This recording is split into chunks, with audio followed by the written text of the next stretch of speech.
अपने ही चंचल मन को अपने ही बस में करके एकाग्रता, स्थिरता एवं स्वयं अपने आप में शांति का अनुभव करने के बाद स्वयं मैं कौन हूँ को जानने की दृष्टि से साधना करते करते आज 1281 दिन हो गए। तारीख 10 मई सन 2025, दिन शनिवार, प्रातः काल का समय।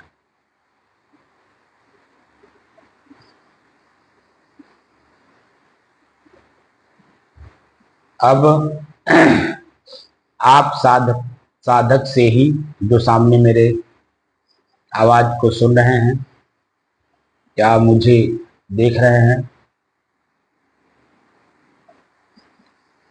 जो काफी समय से मेरी साधना कर रहे हैं,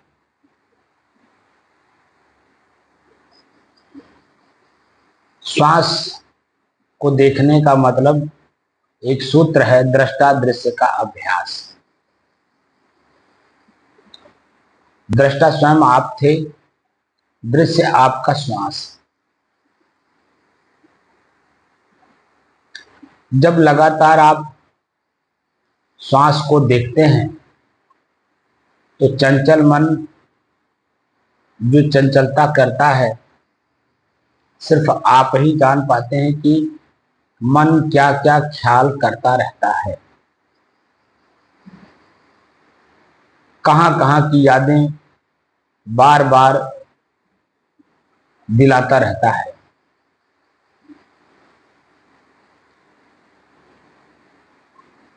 कितनी जगहों पर जाने के लिए, कितने लोगों से मिलने के लिए, कितने लोगों से मिल करके काम करने के लिए, कितने लोगों से काम करके कुछ लाभ कमाने के लिए,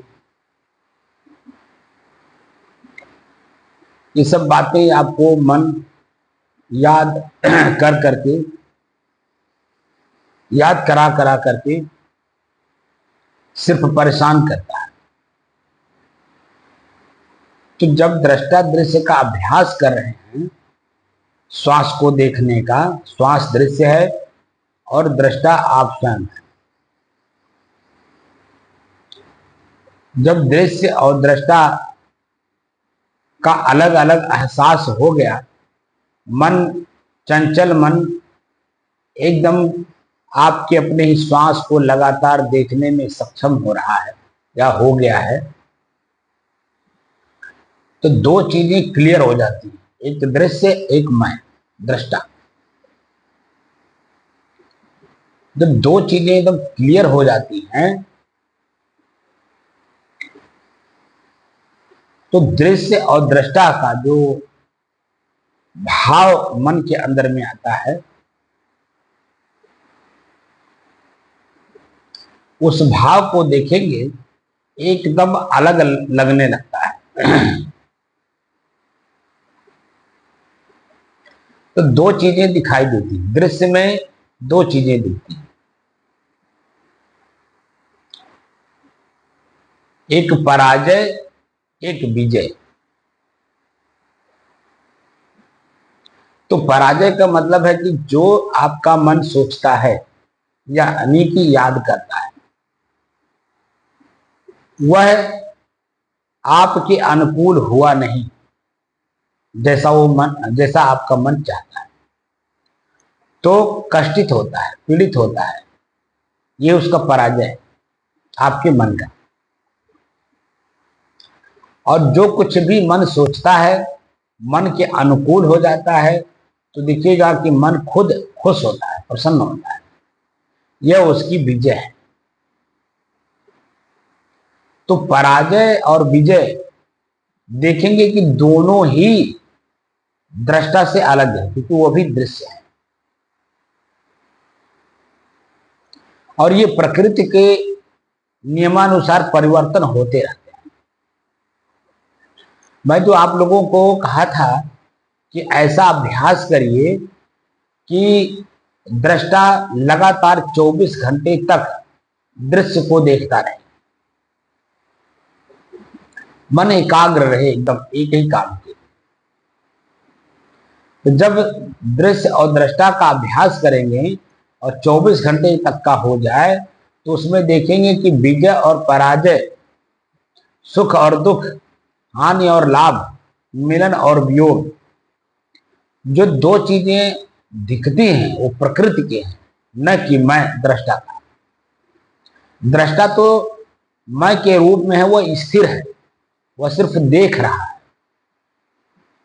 और मन भी अलग दिखता है जो याद करता है, और याद करेगा एक विषय, लेकिन जब विचार उसी पे करेंगे उसमें दो चीजें दिखने लगती हैं, एक अच्छे विचार के रूप में और एक बुरे विचार के रूप में।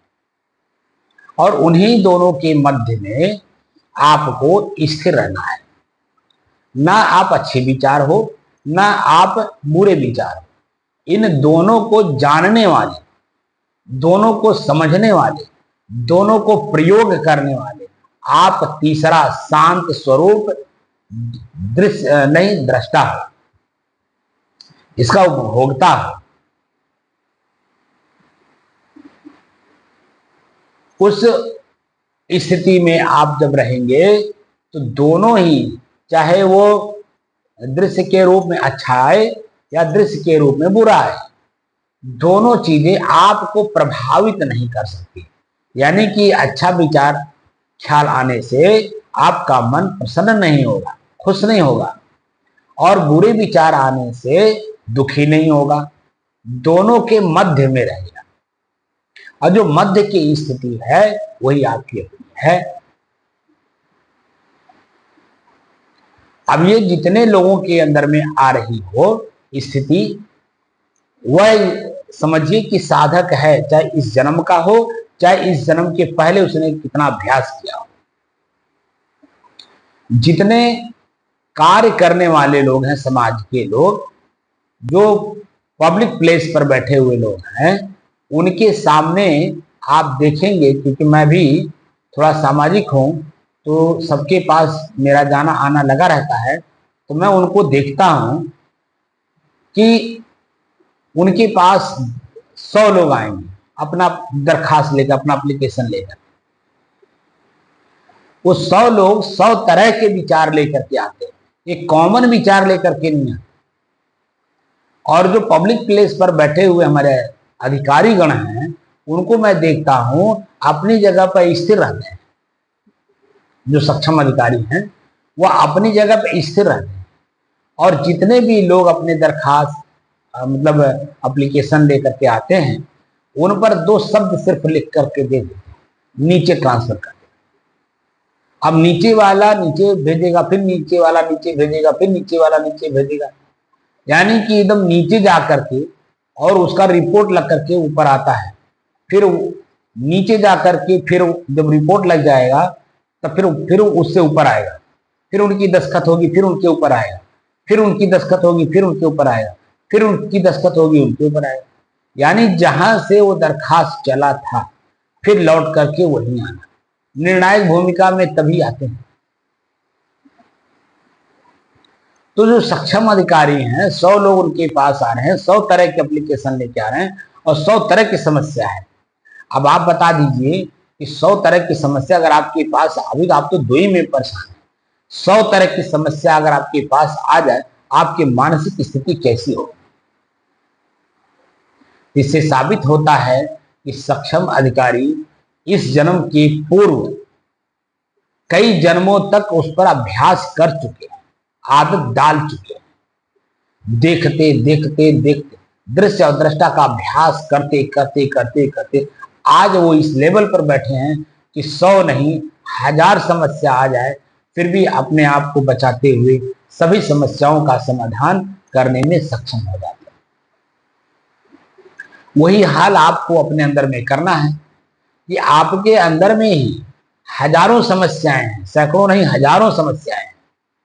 जैसे आंख अपना विषय लेकर के आता है आपके पास, रूप दिखवा देता है, अब रूप दिखवा करके आपकी समस्या दो रूपों में बना देता है।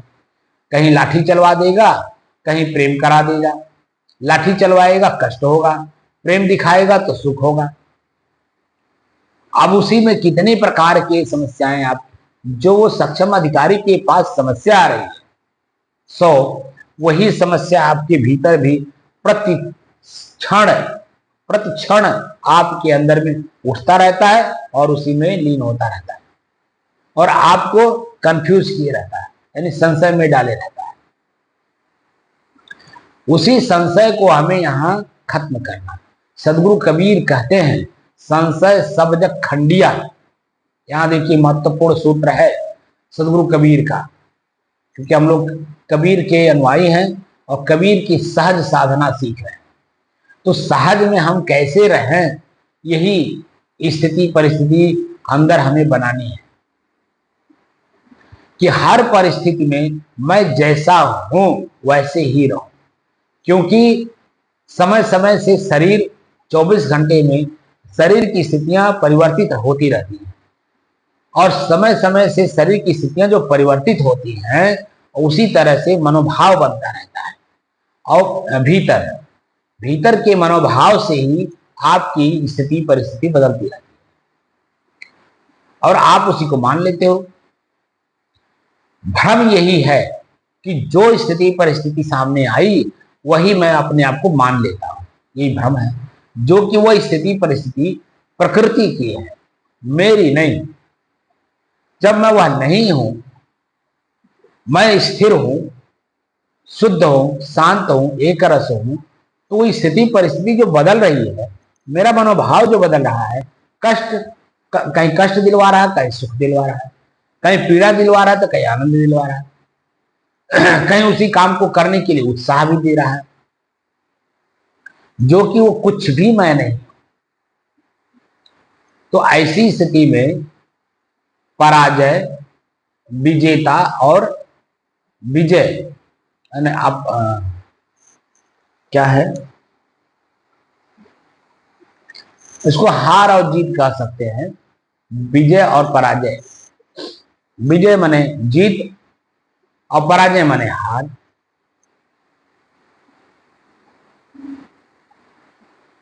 तो हम कल जो बताए थे कि साधक का विजय क्या है, तो उसकी स्थिरता, स्वरूप स्थित इसको बोलते हैं, उसकी अपनी स्थिरता, साधक की अपनी स्थिरता ही उसका अपना विजय है।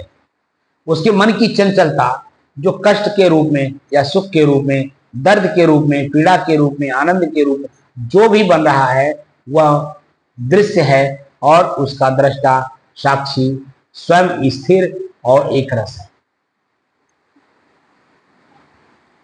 उसी में हमें कैसे स्थिर रहना है, कौन कौन सी स्थितियां परिस्थितियां हमारी बदलती हैं, यह हमें सब कुछ देखना होगा। हम लोग साधक हैं, साधु हैं। वर्तमान समय में मैं देख रहा हूं जो साधना की पद्धति पूर्व में हमारे ऋषियों ने रिसर्च करके बताई है, उसमें कितनी विकृतियां आ गई हैं, इतनी विकृतियां आ गई हैं, बस खाली मान लीजिए शरीर भर है, वो दिखाई देता है कि यह फला व्यक्ति है, लेकिन भीतर कितना कचरा भरे हैं, कचरा को साफ करने का कहीं कोई उपाय नहीं है। बस अहंकार लादे घूम रहे हैं, मैं फला का शिष्य हूं, फला संप्रदाय से जुड़ा हुआ हूं, फला धर्म से जुड़ा हुआ हूं, फला गुरु से जुड़ा हुआ हूं। वो अहंकार है, वो दृश्य है, वह आप नहीं हो। न आप हिंदू हो, न आप मुसलमान हो, न आप सिख हो, न ईसाई हो, न यहूदी, न पारसी। यह तो सामाजिक एक रीति रिवाज बनी हुई है, समय समय से क्षेत्र में अलग अलग रूपों में, जिसकी जैसी बुद्धि, जैसा जिसका कर्म, समाज के बुद्धिजीवियों ने वैसा उसका नाम रख दिया। हम उसी को अपना, मैं अपना क्या, मैं उसी को मान लिया, यही मैं हूं।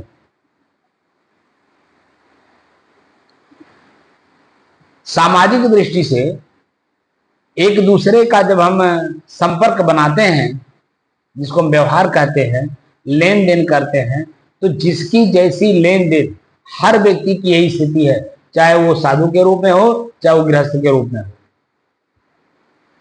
कहीं भी जब व्यवहारिक रीति रिवाज सामने आते हैं तो प्रत्येक व्यक्ति जो अपने आप को है वह स्पष्ट दिखाई देने लगता है। क्या वह है या वो खाली डींगे हाँक रहा है? प्रत्यक्ष वर्तमान में जब व्यवहार करते हैं, लेन देन करते हैं, तब उनकी डींगे सही हैं या गलत हैं या सिर्फ बातूनी है, उसी पे पता चल जाता है। तो आपके भीतर में जो स्थिरता है, तो दिन में 100 लोग अगर मिलने आए, 100 लोग आपसे अपनी चीजों को लेना चाह रहे हैं, आप उन्हें लौटा दिए, उनको दे दिए, वह खुश होकर के चले गए और आप जो के तो वहीं बने हुए हैं। लेकिन जरा सा भी कहीं मैं और मेरे में अंतर आपने किया, दृश्य को ही मैं मान लिए, दृश्य मतलब कोई आपकी जात का आ गया, आपकी धर्म का आ गया, आपके जानने वाले में आ गया, कोई रिलेशन में आ गया, अगर आपने वहां मैं शब्द का प्रयोग कर दिया तो वहां आप दोषी हो जाते हैं प्रकृति के। वहीं आपका दृश्य जो है, दृष्टा जो है दृश्य के रूप में मैं मान लेता है, दृश्य को ही मैं मान लेता है और गलती कर बैठता है, और जिसका परिणाम आपको भी भुगतना पड़ता है, शरीर को भी भुगतना पड़ता है, शरीर की इंद्रियों को भी भुगतना पड़ता है, और परिवार, समाज, देश, गांव को सबको तो भुगतना ही पड़ता है। इसलिए आप जहां हैं, जिस रूप में हैं, जैसे हैं, वैसे ही अपने दृष्टा दृश्य के रूप में अभ्यास करें। कोई आपका नहीं है, आप किसी के नहीं हो, क्योंकि जहां आपने किसी को भी अपना मान लिए या किसी को भी आप अपने आप को उनका मान लिए, वहीं आप गलती कर बैठेंगे। प्रत्येक, इसी नाते देखिए, प्रत्येक जीव अपने आप में स्वतंत्र सत्ता है, कोई किसी का अंश नहीं है। प्रत्येक जीव अपने आप में स्वतंत्र सत्ता है और स्वयं सुख दुख भोगता है। आप जब इस दृष्टा दृश्य के अभ्यास को पूर्ण कर ले जाएंगे तो खुद आप देखेंगे कि बाहर जो व्यक्ति आपके सानिध्य में है, चाहे पत्नी के रूप में हो, चाहे बेटा के रूप में हो, चाहे माता पिता के रूप में हो, चाहे परिवार के अन्य सदस्यों के रूप में हो, चाहे वो मित्रगण हो, चाहे समाज के किसी अन्य वर्ग के लोग, सभी लोग आपसे अलग हैं। वह सिर्फ आपके पास इसलिए आए हैं कि वह समस्या लेकर के आए हैं, आपके पास अपना समस्या समाधान करें। अगर आप अपने आप को बचते हुए समस्या का समाधान किया तो आपके ऊपर आंच नहीं आएगी, कष्ट नहीं होगा, पीड़ा नहीं होगी, तो जैसा आप हैं वैसे बने रहेंगे। लेकिन जहां कहीं भी दृश्य को ही मैं और मेरा पराया, मैं मेरा पराया का अभ्यास आपने किया, वहीं जान लीजिए आपको कष्ट और पीड़ा के अलावा कुछ मिलने वाला नहीं। जितने व्यवहारिक लोग हैं, कार्य करने वाले लोग हैं, अगर जहां मैं मेरा पराया का भाव रखे हैं, आप देखेंगे वह तो ये समझ रहे हैं कि मुझे कोई कष्ट देने वाला नहीं है, मैं एक समूह का हिस्सा हूं, पूरा समूह मेरे साथ है, तो वो भ्रम में है। प्रकृति का डंडा ऐसा चलता है आप समझ भी नहीं पाओगे, जैसे रोग हो जाएगा, आपका ब्लड प्रेशर बढ़ जाएगा, आपका शुगर बढ़ जाएगा। कहते हैं कि शुगर अगर हो गया तो शरीर सिर्फ गुब्बारे की तरह फूला हुआ देख लीजिए, भीतर खोखला हो जाता है, किसी काम लायक नहीं रह जाता है, वो तो खाली जीवन जी रहा है। फिर देखिए हार्ट का प्रॉब्लम आ जाता है, हार्ट में 2-2, 3-3, 4-4 ब्लॉकेज लोगों के हो जा रहे हैं। तो आम पब्लिक और आम आदमी नहीं जान पाता है, ना परिवार के सदस्य जान पाते हैं, लेकिन भीतर से आप तो जान रहे हो ना कि मैं कहाँ गलती किया हूं। तो प्रकृति और आपकी जो दोस्ती है वहीं विभेद हो गया, दोस्ती में खटास पड़ गई।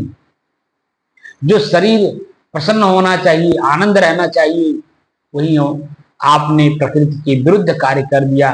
प्रकृति आपको दंडात्मक कार्रवाई आपके साथ कर दी। आप शरीर में रहते हुए भी दुखी हैं, पीड़ित हैं और पश्चाताप में डूबे हुए।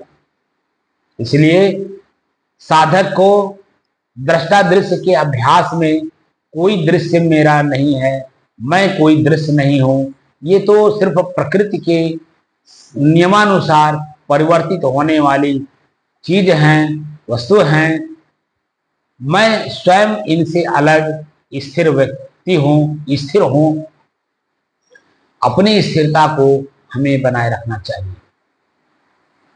जब यह अभ्यास हो जाएगा, मैं जो बोल रहा हूं वो बात आपको तुरंत समझ में आ जाएगा, और समझ ही हमारा कर्तव्य है बढ़ाना।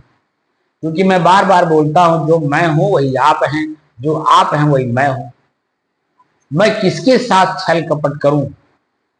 क्योंकि मैं अपने साथ ही खुद करूंगा। अगर मैंने आपके साथ छल कपट किया तो आपके साथ नहीं किया, बल्कि मैंने अपने आप के साथ किया। मेरा ही अपना शरीर रोगी हो जाएगा, भीतर से रोगी हो जाएगा, जो इस शरीर में रहते रहते कभी वो खत्म ही नहीं होगा।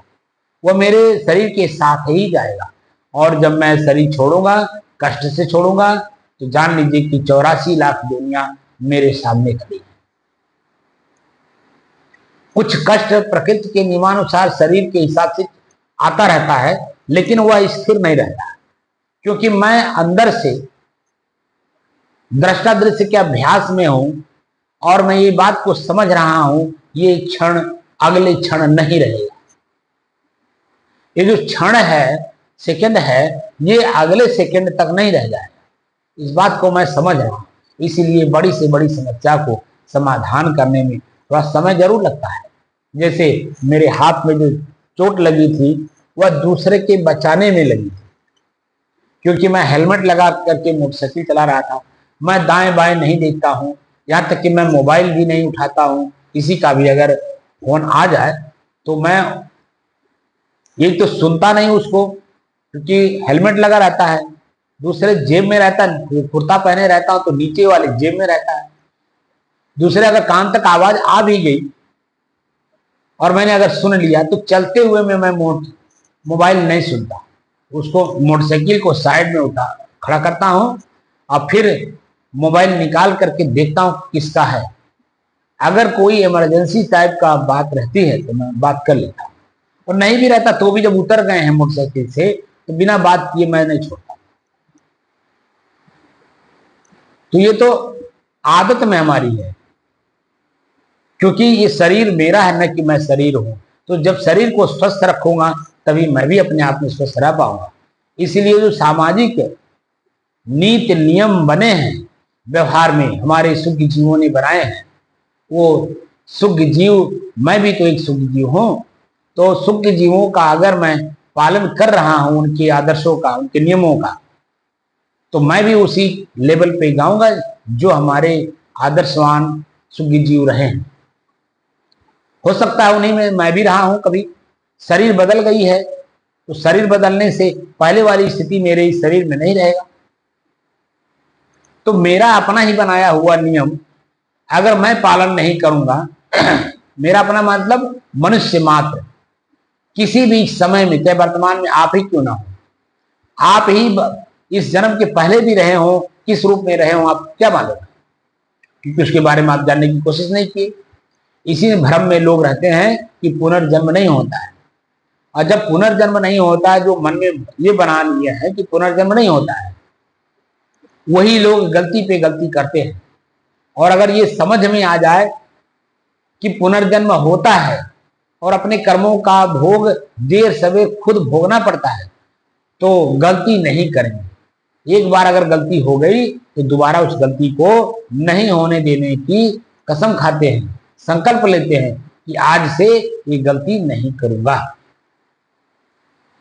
और सभी लोग करते हैं, ऐसा नहीं है कि खाली वही लोग करते हैं जो जानते हैं। जानकारी में या गैर जानकारी में, व्यवहारिक पक्ष में आप कहीं भी देख लीजिए, सबको कसम खिलाई जाती है कि यह गलती दोबारा नहीं करें। तो दोबारा नहीं करेंगे मतलब क्या हुआ? जो क्षण वर्तमान का है ये अगले क्षण नहीं रहेगा, इसका मतलब तब तो मैं पुनर्जन्म नहीं मान रहा हूं, लेकिन अगले क्षण भी मैं रहूंगा, इसका मतलब है कि पुनर्जन्म हो रहा है। लेकिन मैं स्वयं जो हूं वह अपने जगह पर मैं स्थिर हूं। शरीर बदलते रहते हैं, इसीलिए गीता में हमारे ऋषियों ने कितने हजार साल पहले इन सब बातों को लिखा है। वासांसी जीर्णानि यथा विहाय, जैसे मनुष्य कपड़ा बदलता रहता है वैसे ही इस शरीर के अंदर में जो जीव है वह शरीर बदलता रहता है।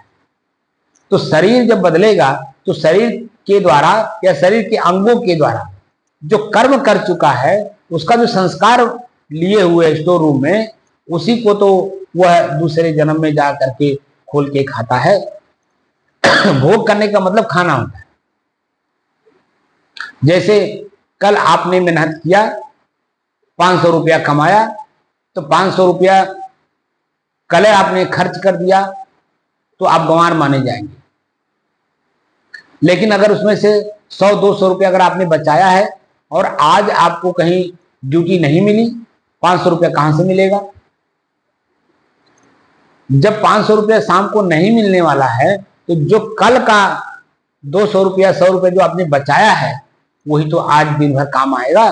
चाय पिएंगे, समोसा खाएंगे, फल खाएंगे, दूध पिएंगे, दाल चावल रोटी सब्जी खाएंगे, जो भी खाना होगा कल का जो बचा हुआ उसी में से खाएंगे। और जब आज करेंगे तो कल वाला शेष बचा रहेगा। आज की स्थिति यह है कि आज भी 100-200 रुपया बचेगा, तो कल का और आज का अगर बचा जितना रहेगा तो कल के लिए कल का 200 रुपया, आज का 200 रुपया, तो कल के लिए 400 रुपया हो जाएगा। ऐसे ही 100-100, 200 रुपया बचाते बचाते कोई लखपति होता है, कोई करोड़पति होता है, कोई अरबपति होता है, कोई खरबपति होता है, कोई विश्वपति भी हो जाता है। बस वही जो बचत आप करते हो। ऐसे ही जो संस्कार आपने अंदर लिया है वह संस्कार पूर्व जन्मों के हैं, और उन्हीं पूर्व जन्मों के संस्कारों के अनुसार आप जहां भी हो वहां दिखाई दे रहे हो। देखने की हमें कला नहीं मालूम, इसीलिए हम दूसरे को देख करके अपनी जब तुलनात्मक अध्ययन करते हैं तो उनके प्रति ईर्ष्या और द्वेष होती है। न कि उनके बराबरी करने की क्षमता लाते हैं, बल्कि ईर्ष्या अंदर से करते हैं, जलन करते हैं, जो कष्ट का, पीड़ा का कारण बनता है। हमें ऐसा नहीं करना है। हम जहां हैं, जैसे हैं, जिस रूप में हैं, हमको तो मुक्त होना है। तो जब मुक्त होना है तो हमें संस्कार बनाने की जरूरत ही नहीं, ना उसको स्टोर रूम में इसको स्टोर करने की जरूरत है। क्योंकि स्टोर करेंगे तो निश्चित है कि आप जन्म मरण के चक्र में पड़े रहेंगे, और जिसका कारण है वासना। काम वासना एक ऐसा वासना है जो हृदय में सबके गड़ा हुआ है। इसी पॉइंट पे सदगुरु कबीर कहते हैं, ए जियरा तय अपने दुखई संहार, जही दुख व्यापी रहा संसार। चींटी से लेकर के मनुष्य तक जितने भी चलने फिरने वाले जीव हैं वो वासना के वशीभूत हैं। कर्म संस्कारों के अनुसार वो कमोबेश हैं, छोटे बड़े हैं, लेकिन जन्म मरण का जो मूल कारण है वो वासना है, काम वासना। और काम वासना ही हमें समाप्त करना है कि वो हमारे शरीर से होने ना पाए। जब आप सतर्क रहेंगे, सावधान रहेंगे, काम, क्रोध, लोभ, मोह, ईर्ष्या, द्वेष, जलन, प्रसन्नताप, निंदा, चुगली, लड़ाई झगड़ा, गाली गलौज, मारपीट, ये जो द्वंद्वात्मक स्थितियां हमारे जीवन में आती हैं, हम जब तटस्थ होकर के देखते हैं तो अपने आप को बचाते हैं ना। और जब हम अपने आप को बचा ले जाते हैं तो उसी पे तो मन खुश होता है, प्रसन्न होता है, आनंदित होता है, शरीर भी हमारा निरोग होता है। लेकिन हम उसका प्रयोग कर लेते हैं तो शरीर रोगी हो जाता है। और अपोजिट में जाइए तो वहां दया, क्षमा, संतोष, धैर्य, विचार, विवेक, गुरु भक्ति, नम्रता, कोमलता, जब इनका हम पालन करते हैं तो हमारा ही शरीर हमको कभी हम रोगी होने का कई चांस नहीं देता है, क्योंकि मैं स्थिर होकर के इन शक्तियों का प्रयोग कर रहा हूं व्यवहार में, जहां दया, क्षमा, संतोष, उदारता, ये जो दैवी शक्तियों का प्रयोग हम लोग समय समय से करते हैं, उससे क्या होता है कि हमारी जो स्थिरता है वो तो बनी ही रहती है, शरीर भी हमारा जो है रोगी नहीं होने पाता। अगर मौसम के हिसाब से या किसी कारणवश कोई क्षणिक घटना हो भी गई तो वो स्थिर नहीं रहेगी। जैसे अगर शुगर हो गया तो स्थिर रहेगा, हार्ट पे प्रॉब्लम हो गया तो वो भी स्थिर रहेगा, ब्रेन हेमरेज हो गया तो समझो वो तो मरा ही है। हार्ट भी एक बार, दो बार, तीसरे बार तो कहते हैं वो भी नहीं छोड़ता है, वो भी शरीर को छोड़ा देता है, यानी मृत्यु करा देता है। तो उस समय में जो मानसिक स्थिति होती है पीड़ा की, कष्ट की, वह आप लेकर के जाते हो। अब वही जो 84 लाख दुनियों में जाकर के चींटी से लेकर के मनुष्य तक समय समय से बनते रहते हो, कष्ट, पीड़ा, सुख, दुख भोगते रहते हो। जन्म और मरण का चक्र जो लोग चलता रहता है। यहाँ जो हम लोग साधना कर रहे हैं, ये साधना सदैव के लिए दुख से छूटने के लिए कर रहे हैं, ताकि मैं जो हूं वो जैसा है वैसे ही रह जाए। किसी ने हमसे पूछा कि महाराज जी, अगर जीव मुक्त हो जाएगा तो रहेगा कहां? मैंने मुस्कुराते हुए उनके प्रश्न का उत्तर दिया कि नींद में आप कहां रहते हो? उनके पास कोई जवाब ही नहीं, क्योंकि उन्होंने कभी साधना की नहीं। वो तो ऊपर ऊपर जो तैर रहे हैं, पढ़ करके, सुन करके, जो अपनी स्थिति बनाए हुए हैं, उसी स्थिति में वो रमे हुए हैं। बस खाली दूसरे को नीचा दिखाने के लिए तर्क वितर्क करते रहते हैं कि मैं बड़ा ज्ञानी हूं, मैं बड़ा समझदार हूं, मैं बड़ा धार्मिक हूं। बस उसी में उलझे रहते हैं। अपनी खुद की शुद्धता, स्थिरता, शांत स्वभाव और एक रस्ता का उनको ज्ञान नहीं है, क्योंकि उन्होंने जो जाना उसको प्रयोग नहीं किया। अब प्रयोग जब नहीं करोगे तो उसके अच्छाई, बुराई, हानि, लाभ का, दृष्टा दृश्य का अभ्यास कैसे होगा? वो मेरे से अलग है, मैं उससे अलग हूं, ये कैसे समझ में आएगा? बस वो तो मनोवृत्तियों में जो उलझन है, समय समय से वही आपको परेशान करता रहे। इसलिए विजय, पराजय और विजय दोनों के मध्य में हमें रहना है, जो हमें खुद आभास होता है, और उसी आभास को आभास करने वाला खुद कैसे रहता है, ये तो आप खुद भी जब अभ्यास कर रहे हैं तो देख रहे होंगे कि कुछ भी स्थिर नहीं है, वह सब प्रकृति का है। और जो स्थिर है वो उसका दृष्टा है, उसका उपभोक्ता है, और वही स्वयं मैं हूं। वह मौखिक रूप से नहीं कहा जा सकता, बौद्धिक स्तर पर भी नहीं कहा जा सकता। जब उस लेवल पे अभ्यास करके आप खुद वहां पहुंच जाओगे तो ये जबान बंद हो जाएगी, ये अनुभूतियां खत्म हो जाएगी, बस आप जैसे हो वैसे ही रह जाओगे। इसीलिए बार बार मैं नींद का जिक्र करता हूं कि नींद अवस्था में आपका शरीर या आपके शरीर के जो पार्ट्स हैं, इंद्रियां, कोई वहां काम करती हो, आप बता दीजिए, स्थूल हो या सूक्ष्म हो। स्थूल में ये जो साक्षात शरीर दिख रहा है, शरीर के जो अंग हैं, आंख, नाक, कान, जीभ, हाथ, पैर, पेट, पीठ, इनके जो क्रियाएं हैं, या जो सूक्ष्म है शरीर, मन, चित्त, बुद्धि और अहंकार। क्या नींद के समय में ये 9 हैं?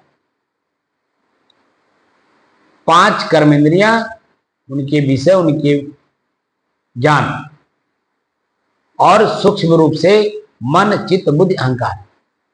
शब्द, स्पर्श, रूप, रस, गंध, मन, चित्त, बुद्धि, अहंकार, ये 9 हैं, जिसको सदगुरु कबीर अपने वाणी में प्रयोग किए हैं कि 9 मन सूत उलझ नहीं सुलझे, जन्म जन्म उलझे। इसी को हमें सुलझाना, उलझाना नहीं है, सुलझाना है। तो सुलझने के लिए जो हमारी अपनी स्थिति है, पहले उसको देख लीजिए, जान लीजिए, समझ लीजिए, और वही हो जाए। उसके बाद की जो स्थिति बनेगी वो दृष्टा दृश्य का बनेगा। जो भी दृश्य सामने आपके आ रहा है वह मैं नहीं हूं, वह प्रकृति है, वह मुझे विचलित करने आ रहा है। इसको ख्याल कहते हैं ना, ख्याल कुछ भी नहीं होगा, जो आप हैं वही रहेंगे। इसलिए मैंने जो रात में लिखा वो आप लोगों को थोड़ा सा श्रवण करा देता हूं। हार और जीत यानी वही विजय और पराजय। साधक के जीवन में सुख दुख का क्रम बराबर चलता रहता है। जिस शरीर में है, भले हम साधक हैं, साधना कर रहे हैं और आपको करा रहे हैं, लेकिन हैं तो शरीर में। तो देखिए आपके हाथ में चोट लगा तो ये क्या है, दुख ही तो है। और यही 1 महीना आज 11 दिन हो गया, 1 महीना 11 दिन हो गया। 29 मार्च को लगा था। 29 मार्च को जो पीड़ा मुझे हुई थी वो आज 1 महीना 11 दिन तक नहीं है। इसमें काफी कुछ ट्रीटमेंट होने के कारण इसमें जो दर्द था वो खत्म हो गया। तो मैं उस दिन को भी देख रहा हूं और आज भी देख रहा हूं और आगे भी से देखूंगा। ये स्थिर नहीं रहेगा, ये मुझे मालूम है। लेकिन भीतर में जैसे घुन लग जाए लकड़ी में, ऐसे शरीर में कोई रोग नहीं है।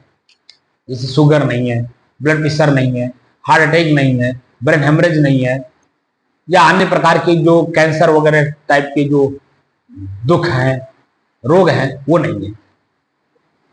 तो शरीर के जो ऊपरी हिस्से पे जो कुछ घटनाएं दुर्घटनाएं समय से होती रहती हैं, तो उसमें ट्रीटमेंट करने से देखेंगे कि वो खत्म भी हो जाता है। हल्का सा दवा कुछ खा लीजिए, जैसे बुखार हो गया, जुकाम हो गया, जैसे मान लीजिए चोट लग गई, तो ट्रीटमेंट हुआ, डॉक्टर साहब के पास पहुंच गए, उन्होंने उपचार कर दिया, मैं खुश हो गया।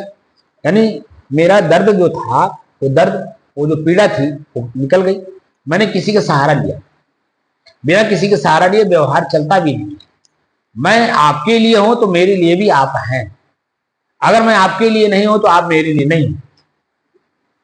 तो इसलिए एक्शन टू रिएक्शन व्यवहार का दायित्व है। जो मैं देता हूं वही मुझे मिलता है। इसलिए हम सुख है इस सुख में, भले हम पीड़ा सहन को करने की क्षमता रखें। पीड़ा सहन करने की क्षमता अगर आप नहीं रखेंगे तो वही पीड़ा आपको कष्ट दे देगा अस्थायी रूप से, क्योंकि बार बार वो आपके मशीन में चलेगा। मन के अंदर, मन एक मशीन है, ख्याल करता रहेगा और उसी ख्याल में आप बार बार डूबे रहेंगे। आपका शरीर रोगी हो जाएगा, भीतर से घुन लग गया शुगर का। तो साधक के जीवन में सुख दुख का क्रम बराबर चलता रहता है, लेकिन अपनी स्थिरता में जब रहते हैं तो सिर्फ दृश्य रहता है। वो आया और गया, कितने देर में गया ये मैं अपने स्थिरता के माध्यम से देख लेता हूं। जैसे 1 महीना 11 दिन हुआ, पीड़ा इसमें रहा, दर्द रहा, लेकिन डॉक्टर के पास जब गया उन्होंने इसका ट्रीटमेंट किया और दवाइयां दी खाने के लिए। भीतर से मैं दवाई खा रहा हूं, जिसके कारण ये अपने आप में ठीक हो रहा है, यानी दर्द नहीं है। समय एक समान नहीं रहता है। जिस दिन चोट लगा था उस दिन का आसानी पीड़ा थी। अब आप समझ लीजिए 70 किलोमीटर मैं कष्ट दुख सहते हुए और धीरे धीरे मोटरसाइकिल चलाता वहां पहुंच गया और मैंने किसी को बताया नहीं। बाद में लोगों को जब पता चला तो बहुत सारे लोग जो जानने वाले थे उस क्षेत्र में, उन्होंने कहा कि जब मैं गुरुजी आपने बताया क्यों, हम पहुंच गए होते गाड़ी लेकर, आपको पहुंचा देते। और जो कि वर्तमान में मैं ये सोच रहा था कि सभी लोग अपने काम में उलझे हुए होंगे, मैं किसको इस वक्त बुलाऊं और वो अपना काम छोड़ करके बाधित करके आएंगे अपने काम को। इसलिए मैं अपने पीड़ा को, क्योंकि पीड़ा मेरे से अलग है, मैं अलग हूं पीड़ा से, मैं इसको सहन कर सकता हूं, लेकिन आम आदमी इस बात को नहीं समझेगा। इसलिए मैं 70 किलोमीटर लगातार धीरे धीरे मोटरसाइकिल, जो कि ये जो उंगलियां हैं ये क्लच लेने में दिक्कत कर रही थी, लेकिन फिर भी किसी तरह से मैंने धीरे धीरे गाड़ी ले लेकर के 70 किलोमीटर आ गया। क्योंकि मुझे मालूम है दर्द अलग है, मैं अलग हूं, मैं एहसास कर रहा हूं। अब कितना पीड़ा दे रहा है वो तो उस समय की बात थी। समय एक समान नहीं रहता है, प्रकृति परिवर्तनशील है, तो जीवन भी बदलेगा। अब हमारे चेहरे को देखिए, 5 साल से मैंने जन्म से लेकर के और अब तक मेरे चेहरे में कितना बदलाव आ गया, लेकिन मैं नहीं बदला हूं, मैं तो वही हूं। जन्म में भी था, जन्म के पहले भी था, जन्म के समय भी था और जन्म के बाद भी अभी तक इस शरीर में मैं हूं। लेकिन हमारा शरीर हर 7 साल में वैज्ञानिक बताते हैं कि आपके शरीर के अणु परमाणु बदल जाते हैं। 53 साल की अवस्था हो गई। अब 53 साल की अवस्था में अब आप समझ लीजिए 94 में मैं चल रहा हूं, 10 अप्रैल सन 1972। हर 7 साल में हमारे शरीर के कण अणु परमाणु बदल गए। लेकिन क्या मैं भी बदल गया? वो जो दृश्य बदले, समय बदला, क्रियाएं बदली, वो तो बदल गई, लेकिन मैं नहीं बदला। वही मेरे ख्याल के रूप में यहां स्टोर हो गया और वही बार बार याद आता है। उसी को सिर्फ ऐसा करना है, न भूतो न भविष्य। ना भूत को याद करिए जो चला गया, ना भविष्य को याद करिए जो आने वाला है। जो आपका समय है वर्तमान, उसी में आप स्थिर रहने का प्रयास करिए। और वही प्रयास संयोग से मैं कर भी रहा हूं और आप लोगों को करने के लिए एक हमारे जो ऋषियों का आदर्श है उसको प्रेरित भी कर रहा हूं कि आप भी ऐसा करिए। क्योंकि मैंने ऋषियों का अभ्यास किया है, मेरे पास अपने कुछ नहीं था। संतों के पास न गया होता तो ऋषियों की वाणी को पढ़ने को मुझे नहीं मिला होता। आज जब मैं उसे पढ़ाना होता, जीवन में आचरण में उतारा ना होता, तो मैं उस चीज को समझ भी नहीं पाता। वो क्या कह रहे हैं और क्या करने के लिए कह रहे हैं, उसका परिणाम क्या आएगा वो कुछ नहीं पता। बस पशु की तरह, जैसे आम पशु जिंदगी जी रहे हैं, वैसे मैं भी शरीर को पशु बना करके जिंदगी जी लेता।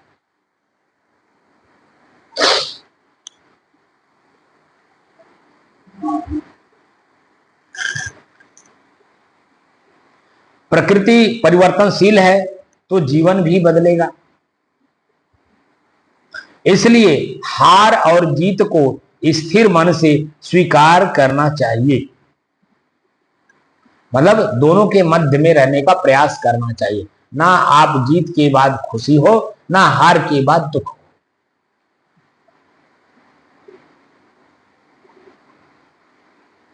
हार से कभी निराश ना हो, जीत से उद्वेलित ना हो, माने स्थिर रहिए। हार पर अति दुखी होना या जीत पर अति प्रसन्न होना दोनों उचित नहीं है। किसके लिए? साधक के लिए। और लोग तो इस बात को समझेंगे नहीं, लेकिन आपको तो समझना है, क्योंकि यही समझदारी आपको आगे काम आएगी। मैं भी अपने गुरु जी के सानिध्य में जब रहा, एक एक अक्षर उनका मैं बिल्कुल एक एक शब्द उसको बोलते, शब्द एक एक शब्द पूरा कंठस्थ अंदर से करता था कि आखिर ये कह क्या रहे हैं, क्यों कह रहे हैं, किस लिए कह रहे हैं, इसका परिणाम क्या आएगा, अभी वर्तमान में इसका परिणाम क्या है, आगे आने वाले परिणाम में इसका क्या रिस्पॉन्स हमें मिलने वाला है। तमाम तरह का चिंतन मैं भीतर से करता रहा। और आज स्थिति यह है कि आज मैं आपको सिखा रहा हूं। वही जब आप अपने आप में स्थिर हो जाएंगे तो जो जिज्ञासु आपके पास आएंगे वही मार्गदर्शन आप करेंगे जो स्वयं आपने अपने जीवन में पालन किया है, गुरुओं और संतों के द्वारा बताए हुए रास्ते को।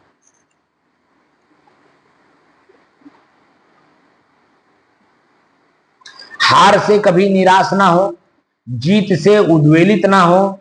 हार पर अति दुखी होना या जीत पर अति प्रसन्न होना दोनों उचित नहीं, क्योंकि यह अस्थाई नहीं। अस्थाई तो आप स्वयं हैं, बाकी ये सब आने और जाने वाले क्षणिक हैं। बल्कि परिवर्तनीय स्थिति है।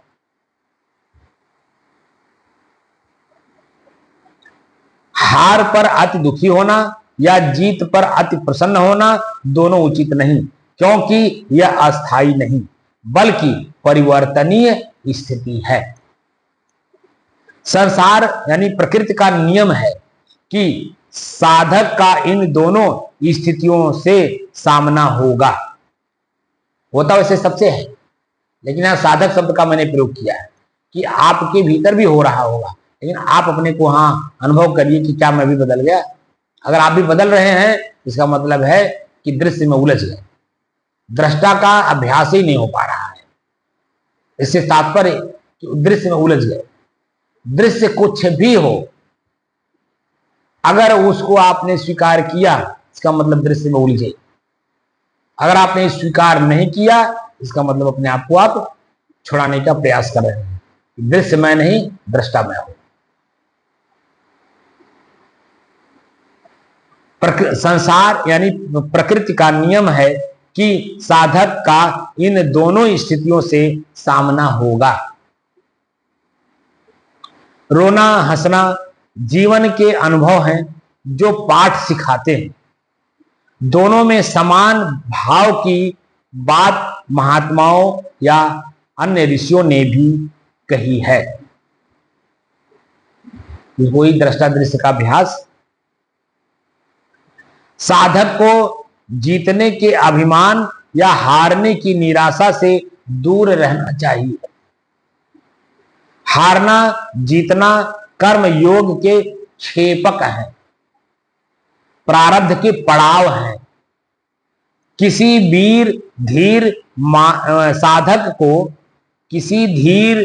वीर साधक को भ्रम में नहीं पड़ना चाहिए।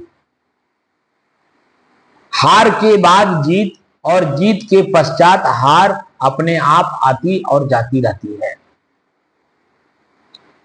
भौतिक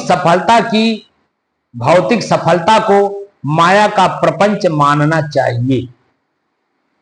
हार और जीत को सफलता की सीढ़ियां समझना चाहिए। हार जीत को सफलता की सीढ़ियां समझना चाहिए। प्रत्येक दशा में हार जीत को खेल भावना की दृष्टि से ही देखना चाहिए।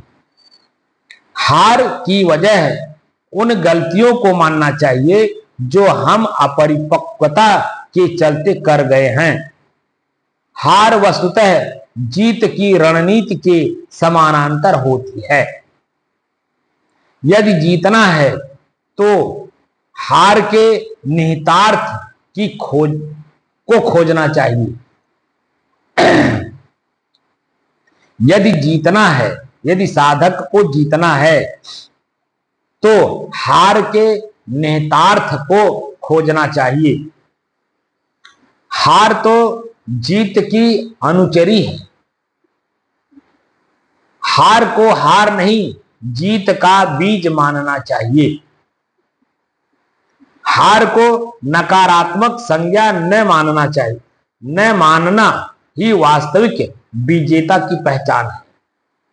हार को नकारात्मक संज्ञा न मानना ही वास्तविक विजेता की पहचान है। कभी जीत एक हार बन जाती है और कभी हार भी जीत बन जाती है। परिस्थितियां और समानांतर विशेष पृष्ठभूमि में प्रभाव दिखाते हैं। जन्म मृत्यु की तरह जीत हार का आकलन उचित नहीं है। न ही युवावस्था और वृद्धावस्था जीत हार की श्रृंखला हो सकती है।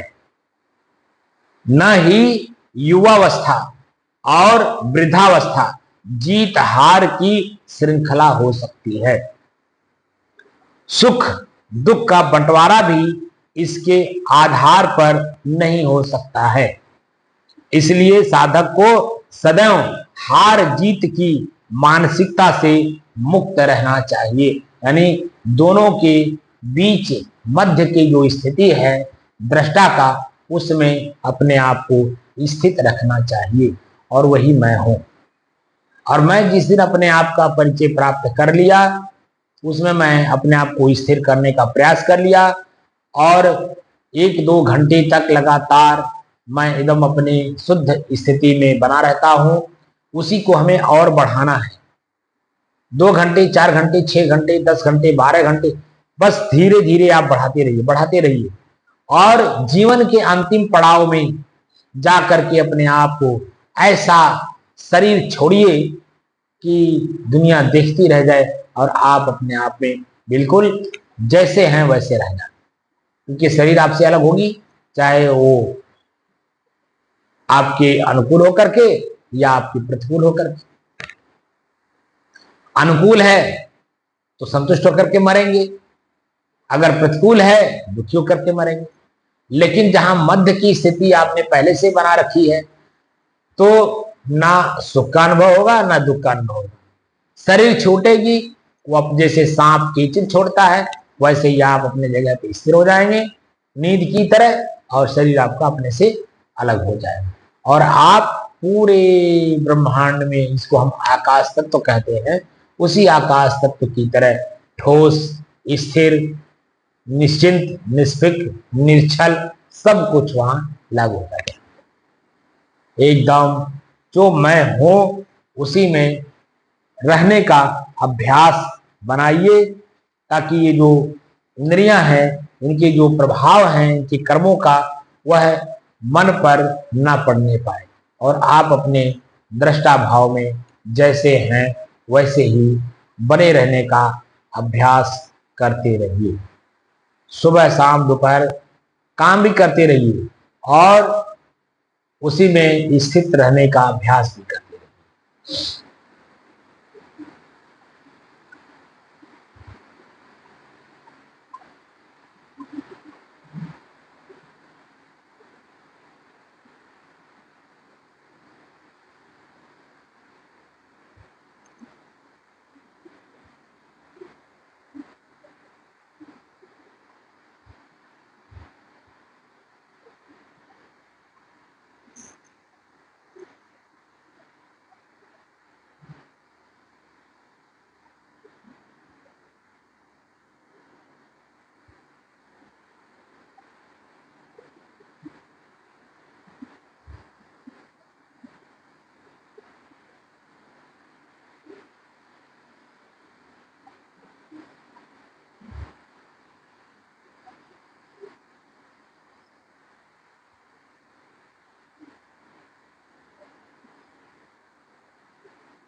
हार भी दृश्य है और पराजय भी दृश्य है, क्योंकि जब हार होता है तो मन दुखी होता है, ये बात समझ में आती है, वो भी दिखाई दे रहा है। जीत जाते हैं मन खुश होता है, वो भी दिखाई देता है। यानी जो कुछ भी दिखाई देता है या महसूस करते हैं वो सब दृश्य है, न कि दृष्टा। इसलिए हार और जीत, विजय और पराजय से ऊपर उठ करके जो मैं हूं, जैसा हूं, उसी में रहने का अभ्यास करना चाहिए साधकों को। मैं जैसा हूं, मैं कैसा हूं, मैं अपने आप में शुद्ध हूं। जब मैं अपने आप में शुद्ध हूं तो वहां हार और जीत, विजय और पराजय कहां से आ गए? क्योंकि ये दोनों ही अशुद्ध हैं, दोनों ही अशुद्ध हैं। हम भले व्यवहारिक दृष्टि से जीत को शुद्ध कह लें और हार को अशुद्ध कह लें, लेकिन यहां दृष्टा दृश्य के अभ्यास में दोनों ही अशुद्ध है, क्योंकि मैं दोनों नहीं। वो तो स्पष्ट दिखाई दे रहा मेरे से अलग, तब तो मैं खुश हो रहा हूं। अपनी खुशी खुद देख करके आप अनुभव करिए कि आप अपनी खुशी खुद हैं। वो तो दृश्य को आपने देखा तो मन खुश हो गया, मन खुश हुआ ना, आप नहीं खुश हो। आप तो मन को भी जानने वाले हैं, चित्त को भी जानने वाले हैं, बुद्धि को भी जानने वाले हैं, और अहंकार मन क्रिया को भी जानने वाले हैं। तो जो चित्त खुश हो रहा है, मन खुश हो रहा है, ये भी तो क्रिया हो रही है ना, अहंकार हो रहा है। तो आप कहाँ हो वो? इसलिए अपने जो मूल उद्देश्य है, मैं स्वयं कौन हूं अध्यात्म में, उसी को जानना है। तो मैं अपने आप में एकदम बिल्कुल शुद्ध हूं, ना मैं जीत हूं ना मैं पराजय हूं, ना मैं जीत हूं ना मैं हार हूं, ना मैं विजय हूं ना मैं पराजय हूं, मैं कुछ नहीं हूं। दोनों से परे एकदम शुद्ध, स्थिर, शांत और एक रस।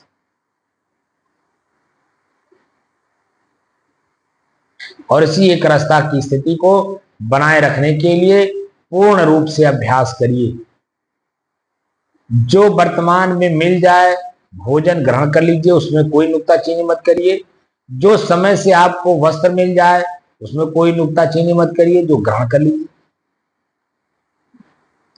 जो कुछ भी प्रारब्धानुसार आपके सामने उपस्थित हो उपभोग करने के लिए, उसे सहर्ष स्वीकार करिए और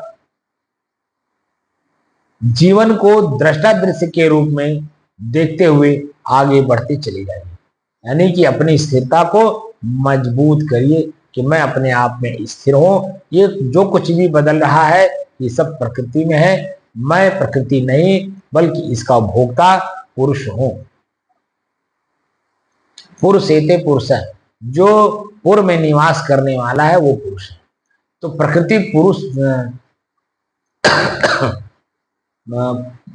पुर है, मैं इसमें निवास करता हूं। निवास करने वाला ही पुरुष है, यानी उपभोक्ता। इसलिए अपने आप में स्थिर रहने का अभ्यास पूर्ण रूप से करिए, जिससे कि वास्तव में ये दुख सुख से आप ऊपर उठ करके जो आप हैं वही बन करके रह जाइए। अन्यथा अनादिकाल से हम लोग इस प्रकृति और पुरुष के चक्कर में पड़े हुए, प्रकृति शरीर है और मैं इसी का उपभोग करते हुए चला आ रहा हूं। चींटी से लेकर के और अब तक मनुष्य शरीर तक सभी शरीरों में जा करके वही कर्म मैंने किया जो प्रकृति के नियमानुसार रहा, उसका भोग किया। आज जो है मैं दुख सुख से छूटने के लिए साधक बन गया हूं, तो मेरा कर्तव्य बनता है कि मैं जैसा हूं बस खाली उसी में रहने का अभ्यास करिए। बाकी तो दृश्य आएंगे और जाएंगे। कभी आपका मन खुश होगा यानी विजय होंगे, कभी आपका मन दुखी होगा यानी पराजय होगा। तो मन के गति में नहीं जाना है, बल्कि मन को अपनी गति में चलाना है। तब आप देखिए कैसी स्थिति आपकी बनती है अपनी स्थिरता की।